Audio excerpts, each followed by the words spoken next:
There are a lot of myths that have grown up around the book, The Feminine Mystique, which was published 50 years ago and made a tremendous impact. One myth, though, is that it started the women's movement, which it did not. Actually, it was a book that didn't, I would say only about 4 pages in it were devoted to actual specific demands, the kinds that would be later raised by the women's movement. It was a consciousness-raising book. Some people call it the first self-help book for women.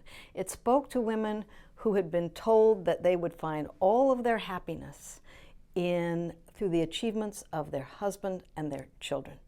And although they loved their husbands and their children, they weren't totally happy, and they thought there must be something wrong with themselves. Betty Friedan said to them in 400 really well-argued pages with example after example, there's nothing wrong with you.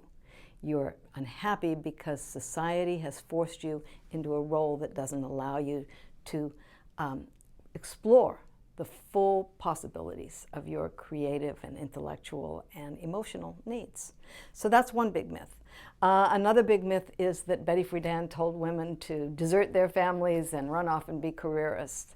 Actually, Betty Friedan said that her epitaph should read that she made women and men better able to love each other because she allowed women to discover themselves so that they wouldn't nag their husbands and worry about them. She was also not a careerist. She told women that they needed to use their mind in meaningful activity, and she said sometimes it was better to do volunteer work than to take a job just for the money. So those are some of the myths about Betty Friedan and the Feminine Mystique.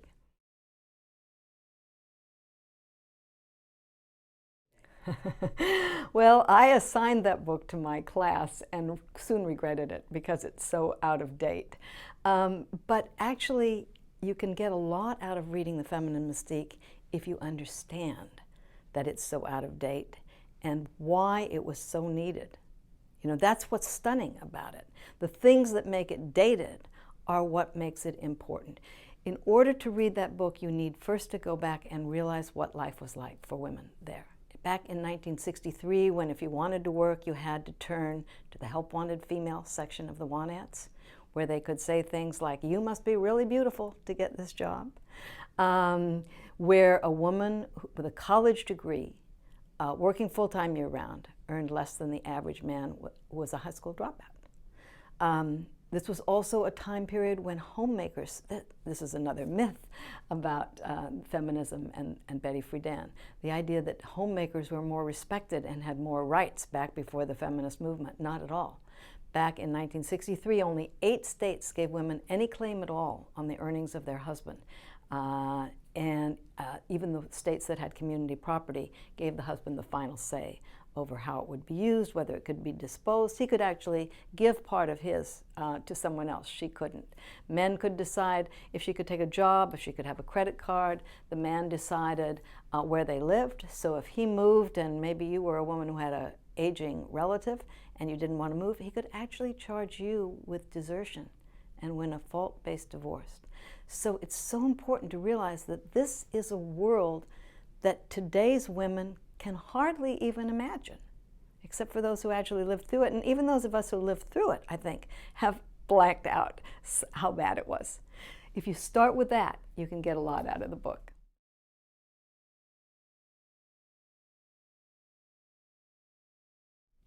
Well, I think the changes are very, very important and significant and well-nigh revolutionary. But the fact remains that there are still prejudices against women. Usually the worst job discrimination and pay discrimination now kicks in at motherhood rather than just when they enter the workforce. It's women who are most likely to drop out of the workforce, but even if they don't, they face these tremendous prejudices. As soon as a woman becomes a mother, she is perceived by her employer as less competent. And we have study after study that shows that when women apply for jobs, the same women with the same qualities If the employer knows that one of them's a mother, they're less likely to be hired. If they are hired, they're hired at lower wages. So you have that continuing discrimination against women. I think that what we've discovered, we've lost the old housewife mystique that said you're going to get all your satisfaction out of waxing the kitchen floor. But we've added two new mystiques. One kicks in very young. I call it the hottie mystique. The idea that now, yes, women are encouraged to do things that they were discouraged from doing in '63. They're not supposed to play dumb. It's admirable for a woman to do well in school or to be good at sports. So young women today are encouraged to take on a lot of activities that were traditionally denigrated for them because they were manly. But it's extremely important for them, much more important for them than it used to be, to demonstrate that they're sexually interested, sexually available, and hot. And this puts a lot of pressure on young women. I call it the hottie mystique. Then there's another mystique that kicks in not at marriage, but at motherhood. And that is the supermom mystique. The idea that a real woman, a good mother, working or not outside the home, makes every moment with her child a teachable moment, and you can never spend enough time with your kids. It's ironic because today's mothers, working mothers as well as stay-at-home mothers, spend more time interacting with their children than housewives did in 1965, the height of the male breadwinner family. And yet the motherhood mystique makes us feel constantly guilty that we're not giving enough time and attention to our kids. And it makes us neglect other parts of our lives, including our partners, in order to give that time and attention, when perhaps the kids would be a little better off being allowed to solve some of their own problems, the research suggests.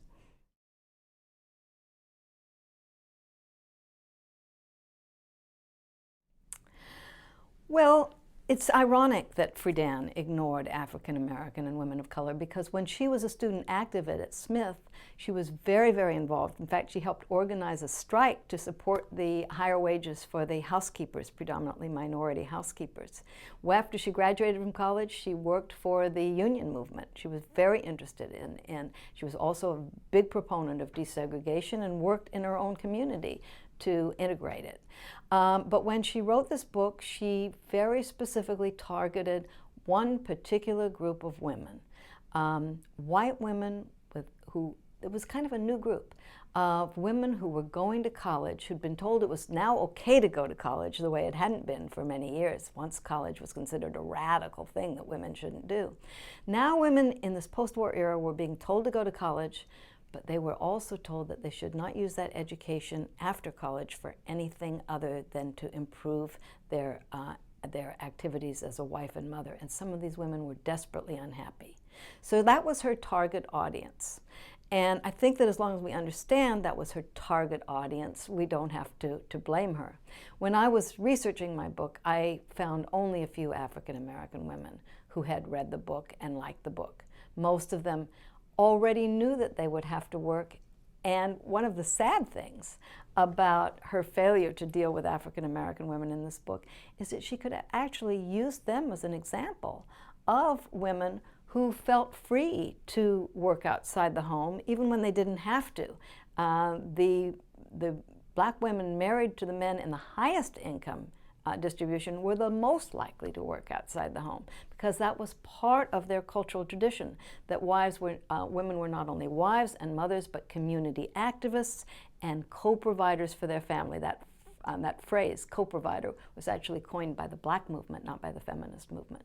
So it's a shame that she left them out, but I think in justice we need to say that she was targeting one particular women who were particularly confused, not because they were more oppressed than black women or working class women, but because they knew they had these privileges and were still unhappy and didn't know why they were unhappy.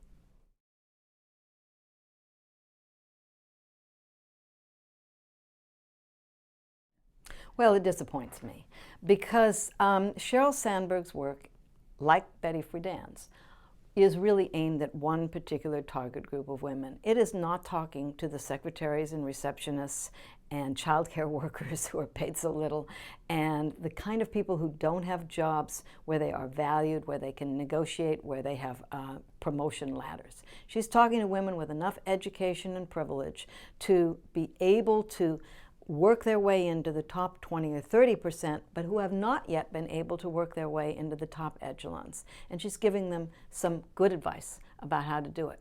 Now, if that's all she did, and if that's all she focused on, and if she said that's the most important thing for anyone to do, I could understand the reaction. But she says explicitly, we have to work on two levels.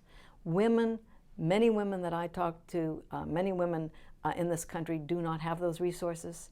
They are paid too low wages. All women need subsidized parental leave. They need flexible work time. They need childcare. She says, I have just chosen in this particular book, these are equally important tasks, but I have chosen to focus on the internal messages that women have received, that they've internalized, and that make it hard for them to move forward. In that sense, she's saying something very similar to Betty Friedan. Betty Friedan said, look, you have been fooled into thinking that a nice woman doesn't go out of the home and do any work. Sandberg talks to the daughters and granddaughters of the people Friedan was talking about, saying, well, okay, now you know that you should get an education and you should move out of the home and you should have a career, but you're still being fooled by getting these messages that nice women don't do the following things, and by being attacked by the same kind of prejudices that if you do negotiate, you're seen as somehow less likable than a man who negotiates even harder than you. So she's aiming at a particular group of women. Her advice is reasonable. It's not the solution for all women, but why in the world should we spend our time attacking her instead of the people who are keeping all women at all levels down?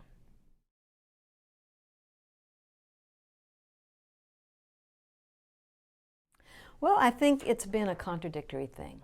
One of the impacts of the women's movement has been to free women up to enter important, challenging, rewarding careers. And on top of that, not caused by the women's movement, since the 1970s you've had a decline in real wages for most Americans that has increasingly made it necessary for women to go into the workforce. The incredible increase in the time that women spend at work has actually eaten into the time they spend in community activities. Most people tend to think that it's eaten into their time with kids, but as I said earlier, they're spending just as much time with kids as women did in 1965. What it's eating into is three things.